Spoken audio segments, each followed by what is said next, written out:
marked sorrow that I greet you all today. Consul General Rose Prospero would have been so happy and surprised to see how many people have come to this memorial service to celebrate her life. I can almost see her smiling kindly at all of us, deeply appreciative of the outpouring of love that is here today. Rose was a humble and quiet person, soft-spoken, never seeking the limelight, and always wanting to be of service to the Filipino community. Although I have known Rose for a long time, I only had the chance to work with her here in Canada. Prior to that, our lives touched in inter-office meetings in the Home Office. She had a solid reputation as a very good and hardworking Philippine Foreign Service officer. Intelligent, helpful, thoughtful, and clear-headed. Throughout the many difficult issues that we faced here in Canada, she was a reliable partner who gave her all for our country and our countrymen. As Consul General of the Philippine Consulate General in Toronto, she led the office with a steady hand as they served more than half of the over 931,000 Filipinos here in Canada. She soldiered on despite her illness, and even while she was in the ICU last month, she would still call the office to guide them through the overseas voting process. Rose was generous and hospitable. Whenever I came to Toronto, she would always invite me to stay in Hotel Prospero, her own residence. I visited her in February after I returned from the winter escapade. I remember our conversation when we ate in a Japanese restaurant and the fun we had when we watched Anne Curtis' concert. I knew Rose had not been well even then, and we talked about her going to a doctor. Despite her illness, she never complained. She spoke about the coming activities in the service of the Filipino community, such as the overseas voting and the activities lined up for this month, June, the National Heritage Month, and all our celebrations to commemorate the 70th anniversary of diplomatic relations between the Philippines and Canada. She was totally devoted to her work, not minding her illness. The last time I saw her, she was in the hospital. We prayed together, and she prayed hard that God would give her more time. But it was not meant to be. We are all here because Rose's life has touched our own. She was a colleague, a mentor, a supervisor, and a leader. To me, she would always be my friend, a sister. In the Department of Foreign Affairs, we are like a very large, extended family. We move around the world, rotating in and out of Manila and postings at different times. We all know each other, even though we do not always get to see each other. It gives me great comfort to think that Rose has just left for a very different and much longer foreign assignment. As we bid goodbye to our good friend and colleague, as we say au revoir, let us remember the words from the Little Prince when referring to the rose, which is the symbol of love. It is the time you spent on your rose that makes your rose so important.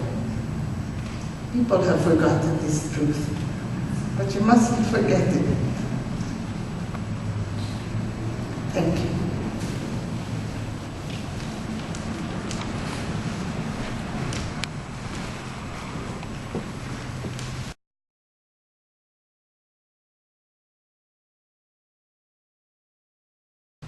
Good morning. Congen Rose, or or Tita Rose as we fondly called her, and I were posted together at the Philippine Embassy in Paris nearly 15 years ago.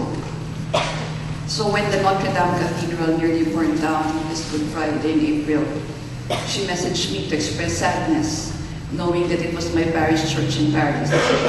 Little did I know that that would be the last time I would hear from her. In Paris, Tita Rose, myself, and another colleague, Igor Bailen, called ourselves the Three Little Pigs. Since we were all single and in Paris on our own, we were each other's family. As Ambassador Garcia said, in the DFA, we are each other's family. We bonded as siblings with Tita Rose, the kindly, patient angel that she was, always mediating and gently scolding us when Igor and I would have our regular petty skirmishes. She was the anchor of stability that kept us together. So when Igor and I were posted in New York, we said she should come too. And she said yes, she wanted to try United Nations work. But when a vacancy came up, I distinctly remember her words when I asked her, Tita Rose, there's a vacancy in New York, come over. And she said, hindi na, Ange. Happy na ako dito sa Toronto. Mabait ang aba ko, ang babait ng officers at staff ko, ang galing ng secretary ko, Fatima, at ang bait pa ng Filipino community. Swerte ako. In English, no more Ange, I'm no longer interested in New York. My ambassador is so kind, my officers and my staff are so kind, my secretary is excellent, and the Filipino community is also very kind. I am very lucky. Of course, she also added, ang pogi pa ni Justin Trudeau. How handsome Justin Trudeau is. How could New York indeed compete with that?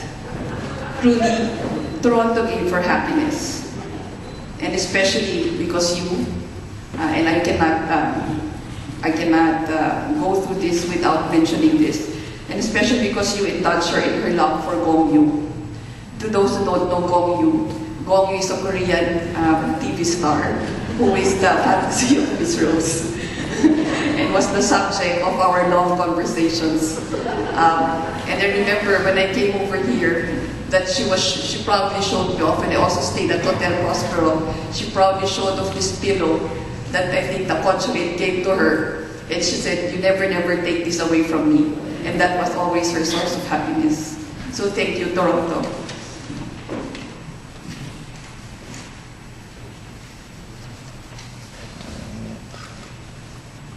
That we call her Tita Rose is manifestation of how well loved she was. It is a term of endearment, betraying deep love and affection for someone who was kindness and patience personified. She exemplified the best of the women and men of the Department of Foreign Affairs, a principled public servant committed to service for the Philippines and the Filipino people. Her untimely demise is a blow to the DFA. I told Secretary Teddy Boy Locsin about her and expressed deep sadness over the loss of such a fine officer. One of my favorite stories of her childhood was how she was a big fan of Nora Honor, and how in her childhood home they had stairs, and she said that she would mimic Nora Honor singing, and she would sashay down the stairs with her playmates, singing, lip-syncing, and waving to an imaginary adoring crowd. In French, in saying goodbye, we say au revoir. But it is not really goodbye. Au revoir. It means until I see you again. And so to Consul General Rose, our dearly beloved Tita Rose, to that little girl singing Nora Honor songs, sashaying down the stairs and waving to the crowd with joy, I say with much happiness, knowing that you are in peace, I say, Tita Rose, au revoir. Thank you.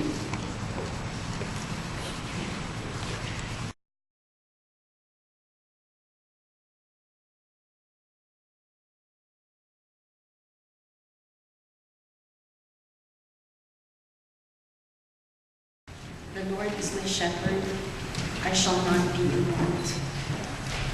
The Lord makes me lie down in green green pastures and leads me beside still waters. You restore my soul, O Lord, and guide me along right pathways for your name's sake. Though I walk through the valley of the shadow of death, I shall fear no evil, for you are with me. Your rod and your staff, they comfort me. You prepare a table before me in the presence of my enemies. You anoint my head with oil, and my cup is running over. Surely goodness and mercy shall follow me all the days of my life, and I will dwell in the house of the Lord forever.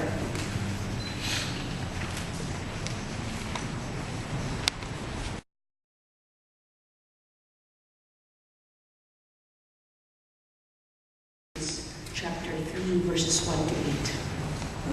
For everything there is a season, and a time for every matter under heaven. A time to be born, and a time to die. A time to plant, and a time to pluck up what is planted. A time to kill, and a time to heal. A time to break down, and a time to build up. A time to weep, and a time to laugh. A time to mourn, and a time to dance. A time to throw away stones, and a time to gather stones together. A time to embrace, and a time to refrain from embracing.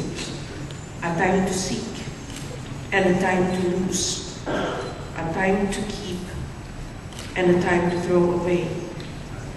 A time to tear, and a time to sow.